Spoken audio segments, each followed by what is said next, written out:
মাছের মাথা দিয়ে এই লোভনীয় পদটি একবার করে খেয়ে দেখবেন। মাছের মাথার কাটা চচ্চড়ি। এর জন্য আমার দরকার রুই বা কাতলা মাছের মাথা। ভালো করে ধুয়ে নিয়ে নুন হলুদ মাখিয়ে কড়াইতে সর্ষের তেল গরম করে বেশ লাল করে মাছের মাথার টুকরোগুলোকে ভেজে তুলে রাখবো। সবসময় মুড়িঘণ্ট বা অন্য কোনো কিছু খেতে ভালো লাগে না, মাঝে মধ্যে এরকমভাবে মাছের মাথা দিয়ে কাটা চচ্চড়ি বানালে দুর্দান্ত লাগে। এছাড়াও সবজি দিয়েও তৈরি করা যায় মাছের মাথার চচ্চড়ি। এবার সর্ষের তেলের ওপর তেজপাতা, শুকনো লঙ্কা আর গোটা জিরে ফোড়ন দিলাম। দিয়ে এবার বড় বড় সাইজের দুটো পেঁয়াজ কুচিয়ে রেখেছিলাম, সেটাকে দিয়ে দিলাম। এবার একটা বড় আলু ডুমো করে কেটে রেখে সেই আলুটাকেও পেঁয়াজের সাথে লাল করে ভেজে নেব। পেঁয়াজ ভাজতে ভাজতে নরম হবে, আলুও খানিকটা ভাজা ভাজা হবে।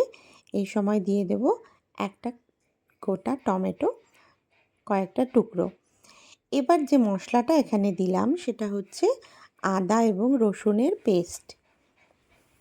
মাছের মাথার একটা আষ্টে গন্ধ অনেক সময় লাগে, তাই জন্য 2-3 কোয়া রসুন আমি আদার সাথে বেটে নিয়েছি। এখানে নিয়েছি জিরে গুঁড়ো আর লঙ্কা গুঁড়ো।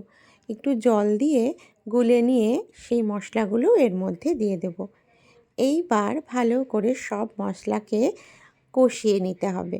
অল্প অল্প জল দিয়ে মশলা কষিয়ে মশলার তেলটাকে বের করে আনতে হবে। এবার এর মধ্যে আন্দাজ মতো নুন আর হলুদ দিয়ে দিয়েছি, দিয়ে খুব ভালো করে নাড়াচাড়া করব। মশলা থেকে কিন্তু তেল ছাড়তে শুরু করে দিয়েছে আর আলুগুলো অনেকটাই নরম হয়ে এসেছে। এই রকম যখন একদম মশলা ভাজা তেল বেরোবে তখন ওপর থেকে দিয়ে দেব আমি ভেজে রাখা লাল করে মাছের মাথাগুলো। মাছের মাথাগুলো ভেঙে দেওয়ার দরকার নেই, কারণ এগুলো ছোটো ছোটো টুকরো করেই কাটা। এবার ওপর থেকে খানিকটা মটরশুঁটিও অ্যাড করে দিয়েছি।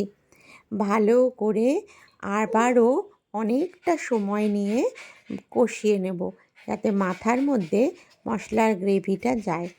এবার সামান্য গরম জল দিয়ে ঢাকা দিয়ে দিলেই আমার আলু এবং মাছের মাথা একসাথে সেদ্ধ হয়ে যাবে। গরম ভাতের সাথে এই কাটা চচ্চড়ি খেতে কিন্তু দুর্দান্ত লাগে। এইবার গ্রেভিটা যখন শুকিয়ে যাবে, নামানোর আগে ওপর থেকে ঘি আর গরম মশলা ছড়িয়ে পরিবেশন করুন। অবশ্যই বাড়িতে বানিয়ে দেখবেন, আর কেমন লাগলো নিশ্চয়ই একটা কমেন্ট করে জানাবেন। ধন্যবাদ।